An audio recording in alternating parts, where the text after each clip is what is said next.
Hello everyone, welcome back to NEET pot. जैसे कि हम लोग बात कर रहे थे न्यूरल कंट्रोल एंड कोऑर्डिनेशन की इन द प्रीवियस वीडियोस। जैसे ह्यूमन फिजियोलॉजी के जो छठा चैप्टर था उसको हमने कंप्लीट कर लिया है। लास्ट चैप्टर बचा हुआ है वो हम लोग बाद में देखेंगे। आज के इस वीडियो में हम लोग एक दूसरा चैप्टर शुरू करते हैं जो कि 12th क्लास से है, that is the reproductive health. Reproductive health important इसलिए है क्योंकि नीट में एक दो क्वेश्चन इससे ज़रूर पूछा जाता है। सो हम लोग रिप्रोडक्टिव हेल्थ को बड़ी प्रिसाइज तरीके से और ज़्यादा से ज़्यादा इंफॉर्मेशन गैदर करने की कोशिश करेंगे। सो आइए स्टार्ट करते हैं reproductive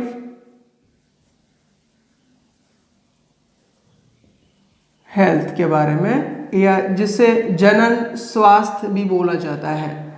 this is the chapter number 4। Reproductive health के बारे में अगर डिस्कस करें तो इसको हम लोग पहले देख लेंगे कि कौन कौन से हेडिंग्स हमारे में इंपॉर्टेंट है और किससे क्वेश्चंस पूछे जाते हैं। सबसे पहले we will try to understand what is the reproductive health. Reproductive health क्या होता है उसके बारे में पता करेंगे। उसके बाद जो हमारे पास जो समस्या आती है वो आती है पॉपुलेशन की। What is the population, population की डेमोग्राफिक्स क्या है, पॉपुलेशन के बारे में बात करेंगे। जो तीसरी इंपॉर्टेंट बात आती है इसी से पॉपुलेशन से रिलेटेड वो है कॉन्ट्रासेप्टिव मेथड्स, यानी जो गर्भ निरोधक विधियां हैं, मेथड्स हैं, उनके बारे में हम डिस्कस करेंगे। जो फोर्थ पॉइंट है हम लोगों का वो है कि आर्ट यानी असिस्टेड रिप्रोडक्टिव टेक्नोलॉजीज क्या होती हैं उसके बारे में बात करेंगे। उसके बाद बात करेंगे हम लोग जो है एसटीडीज के बारे में, यानी सेक्सुअली ट्रांसमिटेड डिजीज क्या होती है। सो आइए लिख लेते हैं इसे। First is what is reproductive health. Reproductive health क्या है। Second is population and third इसी से है कॉन्ट्रासेप्टिव मेथड्स। और एक टर्म और है जिसे हम लोग बोलते हैं एमटीपीज, यानी मेडिकल टर्मिनेशन ऑफ प्रेगनेंसी। और इसके बाद है हम लोग बात करेंगे आर्ट की, एआरटी, और फिर बात करेंगे एसटीडीज की। अगर ये सारे टॉपिक्स हम कंप्लीट कर लेते हैं चैप्टर फिनिश हो जाएगा। आर्ट यानी assisted reproductive technologies, sexually transmitted disease और STDs. So these are the headings जिसके अंतर्गत हम लोग पूरा चैप्टर पढ़ेंगे। सबसे पहले बात करते हैं कि रिप्रोडक्टिव हेल्थ किसे कहते हैं। अब रिप्रोडक्टिव हेल्थ समझने से पहले हमें WHO की गाइडलाइन पढ़नी होगी, यानी WHO क्या कहता है। सो अगर रिप्रोडक्टिव हेल्थ की बात करें तो अकॉर्डिंग टू WHO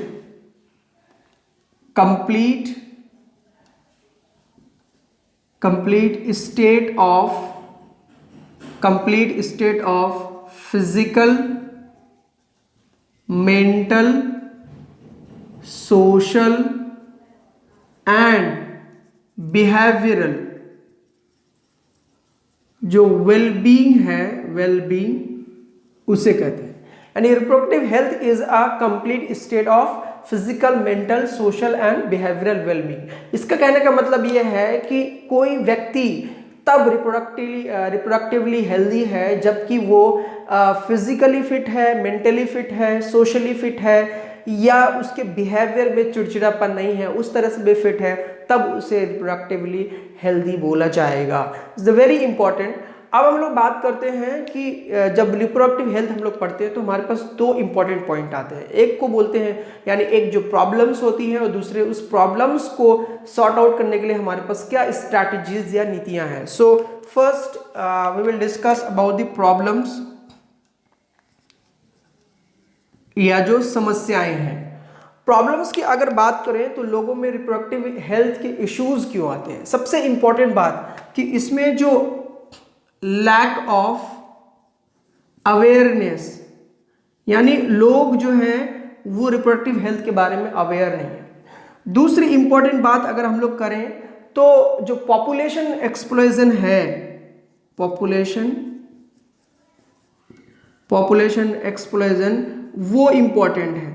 वो रीज़न ये है कि बहुत ज़्यादा जनसंख्या होने की वजह से भी हम लोग रिप्रोडक्टिव हेल्थ या रिप्रोडक्टिव जो फैसिलिटीज़ होती हैं वो प्रोवाइड नहीं कर पाते हैं, चाहे किसी भी कंट्री में हो।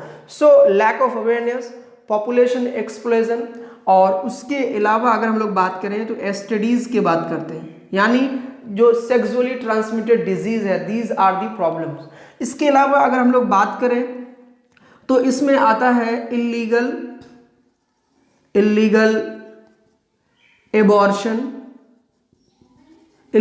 एबॉर्शन आता है, एंड फीमेल फिटिसाइड, यानी जो भ्रूण हत्या हम लोग करते हैं, यानी जब हम लोग जो जेंडर पता कर लेते हैं या जो सोसाइटी में जेंडर पता करके उसे टर्मिनेट कर दिया जाता है, एबॉर्ट कर दिया जाता है। So these are the problems. ऐसे बहुत सारी प्रॉब्लम्स है जिसकी वजह से सोसाइटी में एक बैड इम्पैक्ट क्रिएट होता है और अल्टीमेटली जो हमारा रिप्रोडक्टिवली हेल्दी सोसाइटी बनना चाहिए वो नहीं बनता है। So these are the problems. इसमें बहुत सारी चीज़ें ऐड हो सकती है। अब हम लोग बात करते हैं कि इसके लिए हमारे पास स्ट्रैटेजीज क्या है। सो आइए बात करते हैं कि नेक्स्ट जो इंपॉर्टेंट है वो है स्ट्रैटेजीज के बारे में, यानी हमारे पास इसके लिए नीतियां क्या है। तो स्ट्रैटेजीज में सबसे पहली बात जो आती है वो आती है फैमिली प्लानिंग के बारे में। So the first is family planning. अगर फैमिली प्लानिंग की बात करें तो इंडियन गवर्नमेंट ने 1951 में ही, यानी आज़ादी के बस 4 साल बाद ही, 1947 के बाद ही 1951 में ही फैमिली प्लानिंग एक्ट जो है वो दिया गया था। 1951, या ऐसे लिख सकते हैं,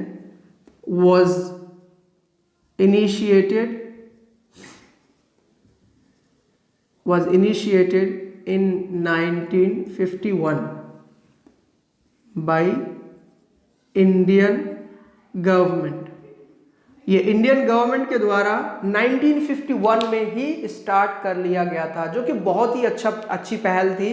among the few countries India was the first जिसने कि रिप्रोडक्टिव हेल्थ के बारे में सोचा, और आज़ादी के महज 4 साल बाद ही रिप्रोडक्टिव हेल्थ को सुधारने के लिए, उसको इम्प्रूव करने के लिए फैमिली प्लानिंग जैसे प्रोग्राम को इनिशिएट किया, और उसको बाद में जाना जाने लगा RCH, यानी these programs were named as RCH, यानी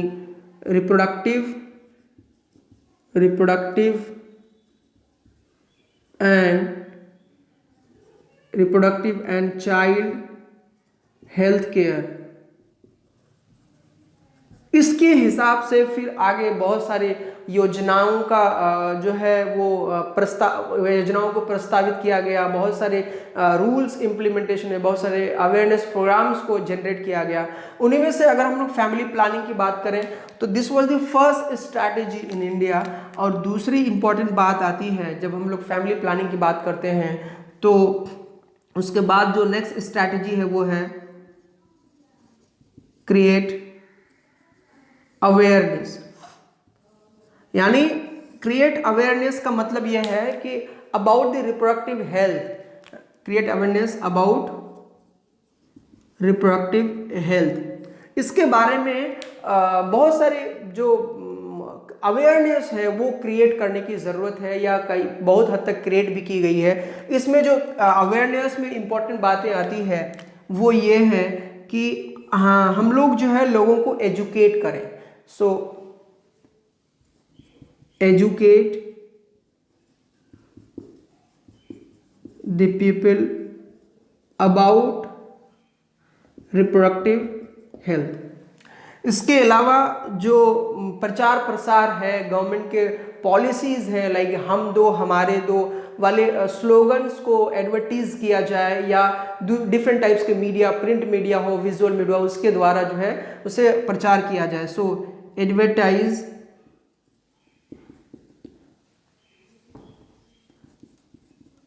द स्लोगन्स लाइक हम दो हमारे दो। इसके अलावा अगर हम लोग अवेयरनेस की बात करें तो एसटीडीज़ के बारे में बात करनी चाहिए, सेक्सुअली ट्रांसमिटेड डिजीज़ के बारे में। इसके अलावा अगर हम लोग बात करें तो कॉन्ट्रासेप्टिव मेथड्स या कॉन्ट्रासेप्शन के बारे में बात करें, कॉन्ट्रासेप्शंस की गर्भ निरोधक जो मेथड्स हैं वो क्या क्या है। इसके अलावा अगर हम लोग बात करें तो सही तरीके से एक व्यक्ति को पता होना चाहिए कि व्हाट इज़ रिप्रोडक्टिव हेल्थ। अगर आप सिर्फ फिजिकली फिट हैं, बहुत ज़्यादा हेल्दी हैं और आप रिप्रोडक्टिवली फिट नहीं हैं तो आपको कंप्लीट जो हेल्दी पर्सन नहीं कहा जाएगा according to WHO। So these are the important points जो कि अवेयरनेस के तहत में आता है। अब कुछ और बातें करते हैं फैमिली प्लानिंग के बाद, क्रिएट अवेयरनेस, और उसके बाद हम लोग बात करते हैं सेक्स एजुकेशन के बारे में कि विच इज़ वेरी इंपॉर्टेंट। सो आइए देखते हैं। सो जो थर्ड है वो है सेक्स एजुकेशन। फर्स्ट हम लोगों ने बात की फैमिली प्लानिंग के बारे में, नेक्स्ट हम लोगों ने बात की जो अवेयरनेस के बारे में, और थर्ड है सेक्स एजुकेशन के बारे में।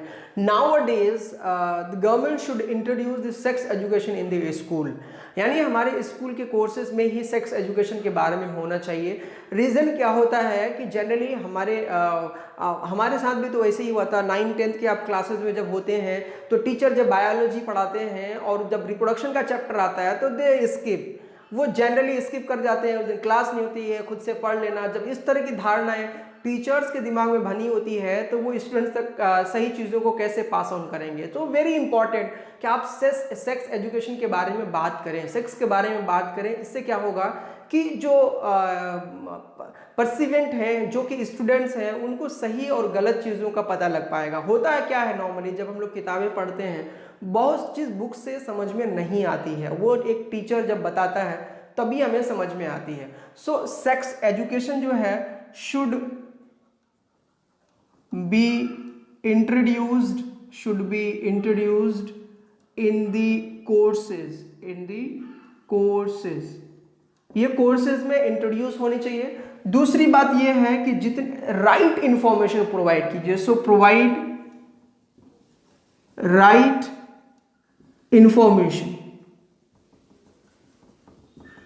तीसरी इंपॉर्टेंट बात यह है कि इसमें आप जो मिथ्स एंड मिसकॉन्सेप्शन है about this sex related aspects उसको क्लियर कीजिए। So clear the myths and misconception about the sex related aspects, इन सारी चीज़ों को क्लियर कीजिए। और ये सिर्फ और सिर्फ सेक्स एजुकेशन से ही हो सकता है जब हम लोग सेक्स पे बात करेंगे।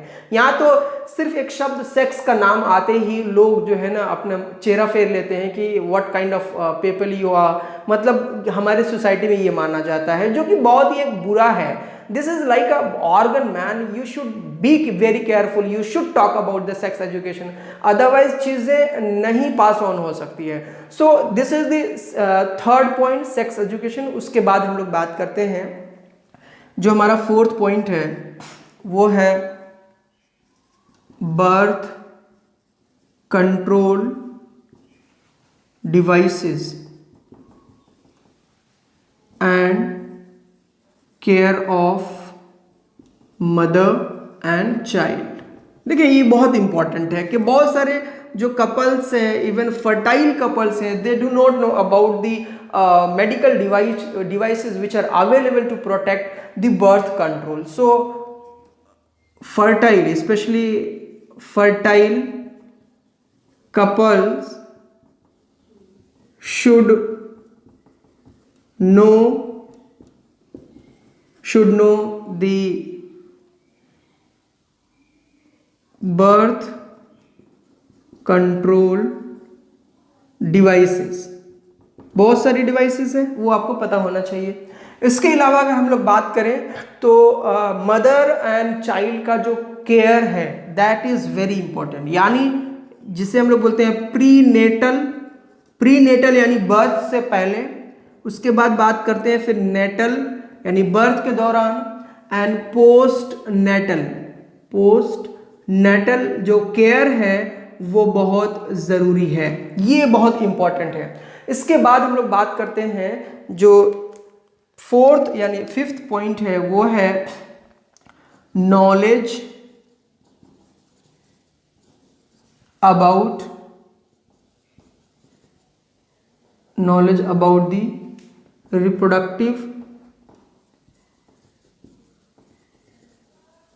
रिप्रोडक्टिव ऑर्गन, या इसमें knowledge about the growth of reproductive organ, कि हमारे जो रिप्रोडक्टिव ऑर्गन है कब ग्रोथ होते हैं, कब उसकी कितनी वृद्धि होती है, ये सारी चीज़ें भी हमें पता होना चाहिए। सो knowledge about the growth of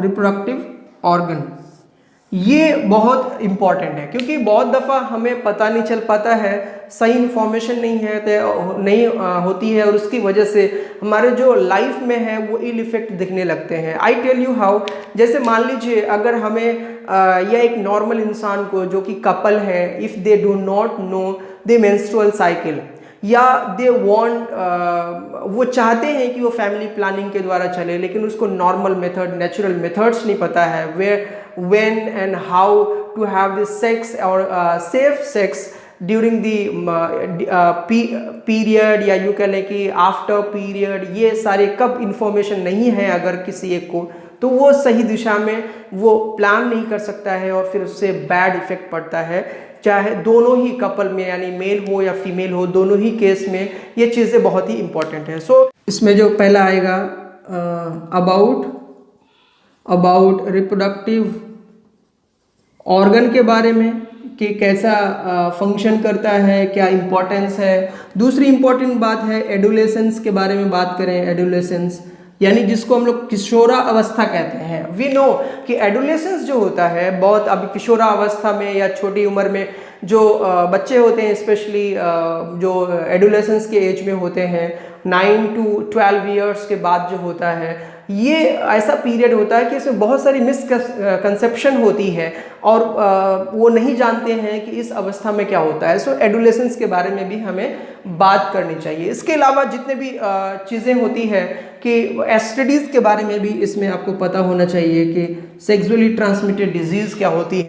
next इसमें बात कर लेते हैं स्टडीज़ के बारे में। व्हाट इज़ सेफ सेक्स, इसके बारे में बात होनी चाहिए। इसके अलावा अगर हम लोग बात करें तो प्रेगनेंसी के बारे में बात होनी चाहिए, यानी नॉलेज होना चाहिए प्रेगनेंसी के बारे में। इसके अलावा बहुत सारे अदर एस्पेक्ट्स हैं जो कि हमें रिप्रोडक्टिव ऑर्गन के बारे में पता होना चाहिए। अब जो नेक्स्ट हम लोग बात कर रहे हैं वो है इंक्रीज द मैरिजेबल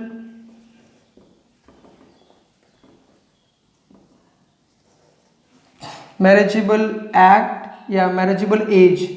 नॉर्मली अभी जो लॉ है उसके अकॉर्डिंग जो गर्ल्स के लिए मैरिजेबल एज है, गर्ल्स के लिए वो है 18 ईयर्स, जबकि जो बॉयज़ के लिए है वो है 21 ईयर्स। सो जो मैरिजेबल एज है इसको भी कहीं ना कहीं थोड़ा ज़्यादा होना चाहिए, बिकॉज कि जो गर्ल्स हैं 18 ईयर्स तक, आप खुद सोचें कि 18 ईयर्स तक जो लड़कियां होती हैं उसकी पढ़ाई मुकम्मल नहीं हो पाती है।